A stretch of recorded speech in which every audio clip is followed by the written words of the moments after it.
आज मैं आदर्श समाज का भाग 61 के बारे में बताने का प्रयास करूंगा। मनुष्य संसार में आता है और इस संसार से जाता है, फिर आता है, फिर जाता है, जाता और फिर आता है। ये सृष्टि का नियम है। लेकिन प्रश्न ये उठता है कि देखा किसने है। हम कैसे मान लें कि मनुष्य जाने के बाद पुनः इस पृथ्वी पर आता है और आने के बाद तो जाता है, सारी दुनिया देखती है। जब मनुष्य संसार में आता है और जब यहाँ से चलने लगता है तो सारी दुनिया देखती है कि मनुष्य जा रहा है या मर गया है।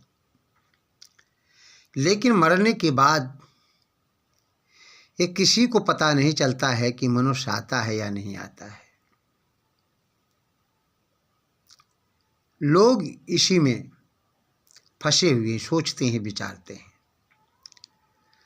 कुछ लोगों का कहना यह भी है कि मनुष्य जाता है तो फिर वसुधा पर कभी आता ही नहीं है।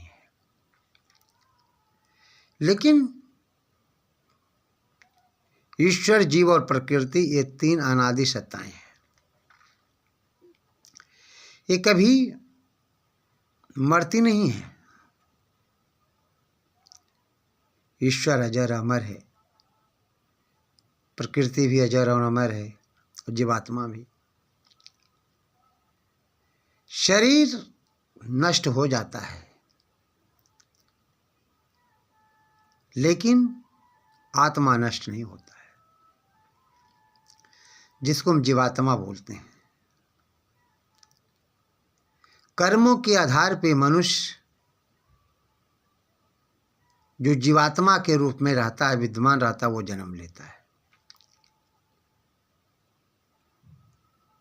अब प्रश्न ये उठता है कि मनुष्य आता है, कैसे आता है? कर्मों का फल मनुष्य को कैसे मिलता है? तो एक साधारण सा उदाहरण है कि जब मनुष्य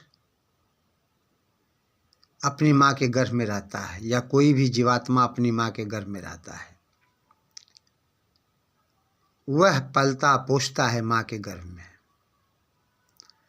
उसे पालने वाला कौन होता है, पोषण करने वाला कौन होता है? परमपिता परमात्मा सारी व्यवस्था करता है। आपने ये भी देखा होगा कि कुछ बच्चे ऐसे भी होते हैं जो अपनी माँ के गर्भ में ही समाप्त हो जाते हैं, नष्ट हो जाते हैं। और कुछ बच्चे, कुछ शिशु माँ के गर्भ से बाहर आने के बाद नष्ट हो जाते हैं। कुछ लूले होते हैं, कुछ लंगड़े पैदा होते हैं। ये किसने देखा?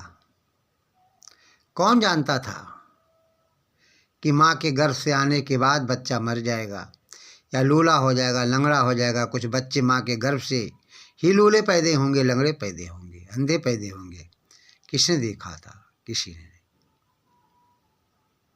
लेकिन पैदा होते हैं, आने की बात सभी देखते हैं। इससे स्पष्ट होता है कि मनुष्य जैसा कर्म करता है, परमात्मा उसे वैसा ही फल देता है। कुछ लोग अमीर हैं, दुष्कर्म कर रहे हैं, लोगों को सता रहे हैं, परेशान कर रहे हैं, फिर भी लोग उन्हें अच्छा कहते हैं, कुछ लोग बुरा भी कहते हैं। लेकिन परमात्मा की दृष्टि में वो बुरा है। धन है, पहले जन्म का संस्कार, कुछ मनुष्य पहले जन्म का संस्कार जो होते हैं मनुष्य के ऊपर, वो मनुष्य को ऊपर ले जाता है। लेकिन जब उसके अच्छे संस्कार समाप्त हो जाते हैं तो फिर उसका पतन शुरू हो जाता है। ठीक इसी प्रकार से कुछ मनुष्य ऐसे भी होते हैं जिनके जीवन में दुख ही दुख होते हैं। लेकिन जब मनुष्य के संस्कार अच्छे होते चले जाते हैं तो फिर मनुष्य के दुख धीरे धीरे शनै शनै दूर होते चले जाते हैं और फिर उसका जीवन सुखमय व्यतीत होना प्रारंभ हो जाता है।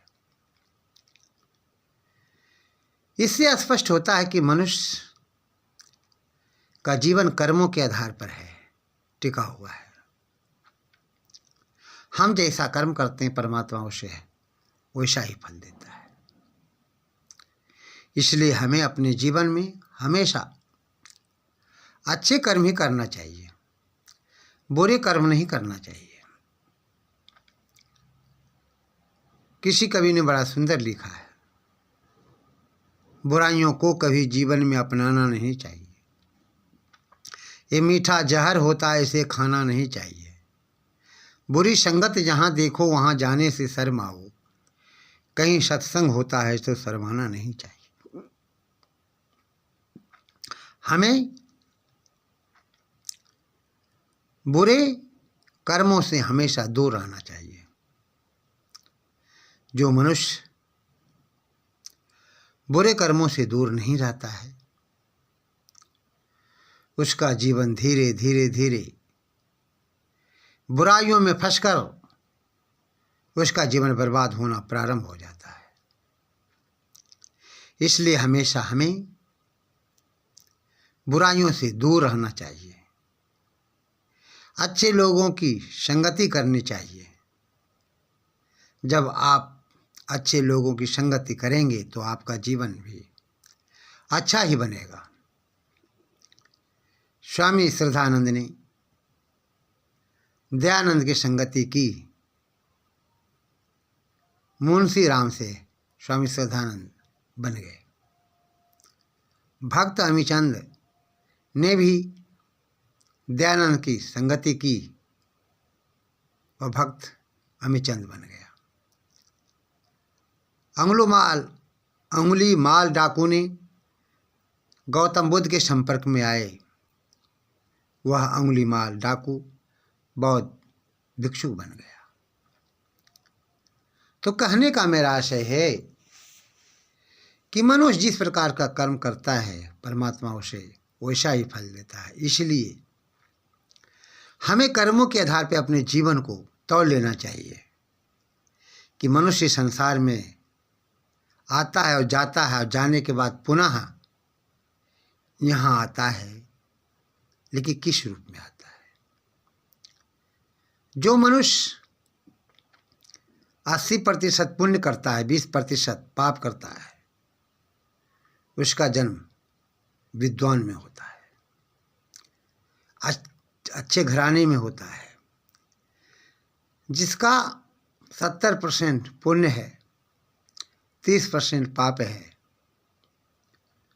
वह मनुष्य कवि लेखक आदि बनता है। जिसका 50% पाप पुण्य है उस साधारण मनुष्य में जन्म लेता है, और जिसका 80% पाप है आज 20% पुण्य है,